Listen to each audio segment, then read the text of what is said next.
लेकिन सेठी साहब पिछले हफ्ते भी हम यही डिस्कस कर रहे थे कि 36 आवर्स में अटैक हो जाएगा। दूसरी तरफ ईरान की तरफ से भी रद्द-ए-अमल आने का सिलसिला जारी है, तो कहाँ बात अड़ी हुई है? देखिए, मैंने कहा था कि मेरा ये ख्याल है कि डेफिनेटली अमेरिका अटैक करेगा। दैट वाज, मैंने ये बात कही थी जी। अब बड़ी इंटरेस्टिंग डेवलपमेंट्स हुई हैं उसके बाद, जब अमेरिका ने अपना इतना बड़ा आर्माडा जिसे कहते हैं ना जी, इससे ज़्यादा बड़ा सेकेंड वर्ल्ड वॉर के बाद का जंगी जहाज़ इकट्ठे नहीं हुए, लश्कर बेड़ा। लश्कर बेड़ा। तो ईरान की तरफ से जो रिस्पॉन्स आया उसने सबको हिला दिया। ईरान ने बड़ा खुल के ये कहा कि हम क्या करेंगे अगर ऐसा हुआ तो हमारे ऊपर कहीं से भी अटैक आई तो हम ऐसा रिस्पॉन्स करेंगे कि फिर आप याद रखेंगे। जिस पे उन्होंने बड़ा क्लियरली कहा कि इसराइल को भी टारगेट करेंगे जी, गल्फ स्टेट्स को भी टारगेट करेंगे, अमेरिकन बेसिस को भी टारगेट करेंगे, जी। और सबसे इम्पोर्टेंट स्ट्रेट ऑफ हॉर्मुज़ जहाँ से 25% दुनिया की तेल जाता आता है जी, उसको बंद कर दें, चोक पॉइंट। कर दें। 25% रह गया तो आप सोचिएगा तेल की कीमतों को क्या हो जाएगा, क्या बनेगा। और हमारे जैसे मुल्क उड़ जाएंगे बिल्कुल। तो अमेरिका को तो प्रॉब्लम नहीं बनेगी, हमें प्रॉब्लम बनेगी। सो खैर एनीवे, तो इस किस्म की धमकी के बाद असेसमेंट हुई वहाँ पेंटागन में, और मेरी इन्फॉर्मेशन ये है कि पेंटागन ने जो रिपोर्ट दी है डोनाल्ड ट्रंप को, वो ये दी है कि 2-3 मसले हैं। एक तो ये है कि हमारा भी नुकसान होगा इसमें, जब ईरान काउंटर अटैक करेगा तो हमारे भी सोल्जर्स मारे जाएंगे जो हमारे बेसिस में, उनको इतनी प्रोटेक्शन नहीं मिल सकती। दूसरा ये हमारे जो जंगी बेड़े हैं, जो नेवल है, उनके ऊपर भी सुइसाइड बॉम्बिंग होगी और अटैक्स होंगे और मिसाइल्स आएंगे।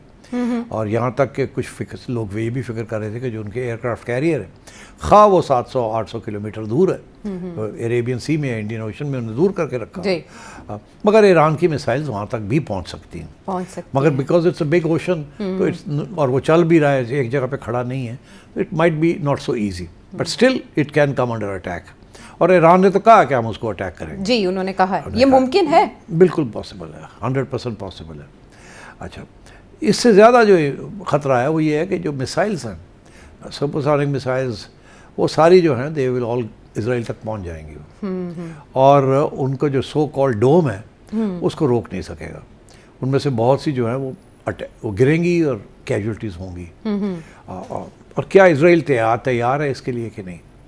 इसीलिए इसराइल की तरफ से अभी कोई बयान नहीं आ रहा कि अटैक करें। अभी डोनाल्ड ट्रंप खुद ही लगा हुआ था जी। आपने देखा, कोई बयान नहीं आया नेतन्याहू से कि जी आप करें, अभी करें। लॉकडाउन सब सोचों में पड़ गए हैं कि ईरान क्या कर सकता है काउंटर।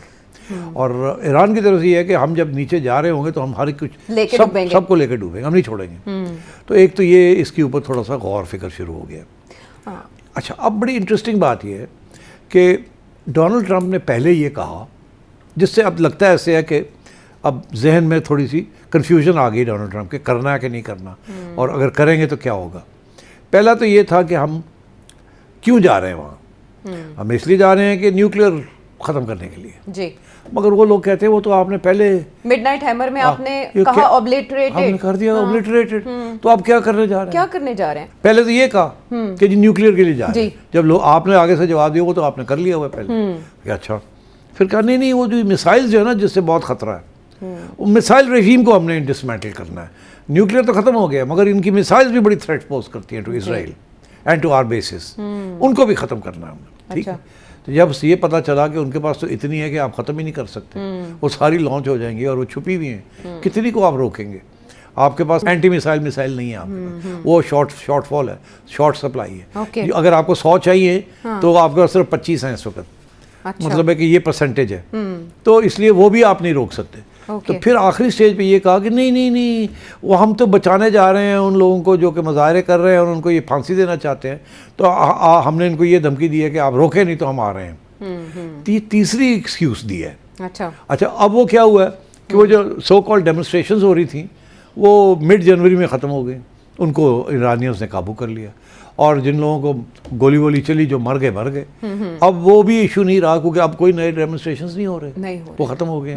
ना ही ईरानियन रेजीम ने उनको एक्सिक्यूट किया जिन लोगों को पकड़ा, तो वो भी अब इशू नहीं रहा। तो अब फिर क्या इशू है इस वक्त, क्यों जाना है ईरान को अटैक करने के लिए? अब कहते हैं हमने रेजीम चेंज करनी है। अब मान गए जी हम बाकी बातें अपनी जगह पे, हम नहीं रहने दे सकते, ईरान को हमने तोड़ना है, इसके 3 हिस्से या 4 हिस्से करने हैं हमने इसको नहीं रहने देना अच्छा as a civilisational super power. ठीक, तो अब ये बात सामने आ गई। जब ये बात सामने आई है कि रेजीम चेंज से और कोई बात ही नहीं है, कम पे बात नहीं होगी, कोई कम पे बात नहीं है, तो अब सोचा ये कि कैसे रेजीम चेंज कैसे करेंगे। अब रेजीम चेंज करने के तरीके कौन से हैं? क्या है? एक तरीका तो यही था ना कि लोगों को उकसाया जाए, उनको हथियार दिए जाएं, स्टारलिंक दिया जाए, इंटरनेट रिस्टोर किया जाए। वो इंटरनेट भी बंद हो गया, रूस और चाइना ने हेल्प किया ईरान की और इंटरनेट ब्लॉक हो गया। वो तो तवक्को ही नहीं कर सकते थे कि ये हो सकता है। इसी तरीके के साथ टर्की ने हेल्प की है ईरान की। वो जो घुसपैठिए आ रहे थे, जो कि अमेरिकन CIA भेज रही थी लोगों को, टर्किश इंटेलिजेंस ने बता दिया है वो कुर्दिश इलाकों से आ रहे थे और उन इलाकों से आ रहे थे जो कि टर्की बड़ा क्लोज वॉच रखता है। टर्की ने ईरान को बता दिया कि उधर से लोग ये भेज रहे हैं टेररिस्ट जो आपके आके उकसा रहे हैं लोगों को। तो टर्की ने इन्फॉर्मेशन दे दी, इन्होंने जाके वहाँ ठाठा करके उनको फारग कर दिया। तो वो भी जो था एक अटैम्प्ट हो रही थी वो भी ख़त्म हो गई। अब रह गए जो लोग डेमोन्स्ट्रेट कर रहे थे वो भी इन्होंने मारकुटाई करके रोक दिया। तो अब कोई अमेरिका के पास बड़ा मुश्किल हो गया, रेजीम चेंज कैसे करेंगे। वो जो सारे तरीके थे रेजीम चेंज, अब ये है कि कुछ जर्नैल ये कह रहे हैं कि नहीं नहीं नहीं नहीं, अभी रेजीम चेंज करने का यही तरीका है कि पहले एक बमबारी की जाए लंबी, जल्दी से जल्दी प्रीएम्प्टिव बमबारी की जाए और हेडक्वार्टर्स को टारगेट किया जाए और उसके साथ कोशिश ये की जाए कि ईरान के अंदर कोई कू हो जाए। ईरानियन गार्ड्स जो हैं वो खोमेनी के खिलाफ या ये करंट इनके खिलाफ कोई खड़े, जैसे वेनेजुएला में इन्होंने करवाया था जैसे करवाया था। हाँ। मगर प्रॉब्लम यहाँ ये आ रही है कि यहाँ वो मौका नहीं मिल रहा इनको। यहाँ सारी आइडियोलॉजिकल रजीम है, ये इससे इतने नहीं मुतासर होते जितने वेनेजुएला के अंदर जी, वो फदाई का हल्फ उठा के। हाँ, नजरियाती तो ये नजरियाती रजीम है, इसको इतना हो सकता है, ऐसी नहीं बात, मगर इट्स नॉट सो ईजी। फिर किसी ने ये कहा कि अच्छा फिर और कोई तरीका तो यही है कि खोमेनी साहब को फारग किया जाए। ठीक ठीक, तो फिर किसी ने कहा हाँ वो तो हम कर सकते हैं, हमारी इंटेलिजेंस है, ग्राउंड पे भी लोग हैं, हमें पता है वो कहाँ आते जाते हैं, अच्छा वो तो हम कर सकते हैं। तो किसी ने कहा कि अगर आप वो करेंगे तो फिर सर कट जाएगा, जब सर कट जाएगा कन्फ्यूजन हो जाएगी, शायद कोई मॉडरेट फोर्स आ जाए। मॉडरेट फोर्स आ गई तो आप समझे रेजीम चेंज हो गई, फिर वो हमारे साथ बात करेंगे, फिर हम अपने अपनी टर्म्स बनवाएंगे। फिर किसी ने ये कहा कि खुदादा खौफ करो, अगर आपने खोमेनी को टारगेट किया तो ये शिया रजीम है, ये इराक़ के अंदर सब जगह पे जहाँ शिया है, जहाँ इनके आइलैंड्स हैं, वो सब जगह पे फट पड़ेंगे वो। This will become a religious thing.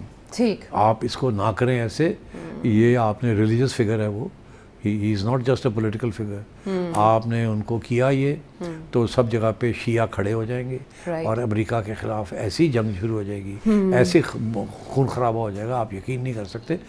Iraq specially और भी इसी किस्म के जो एरियाज़ हैं जहाँ शिया मेजॉरिटीज़ हैं, या अभी कुवैत ले लें, वहाँ तो एक सुन्नी रजीम है, वो तो 2 दिन नहीं चल सकेगी वहाँ, एंड और वो अमेरिकन बेस है, बहरीन, ये वो सब ऑल दीज प्लेसेस। तो ये अब किसी ने कहा ये सोचे भी ना आपके ये तरीका है।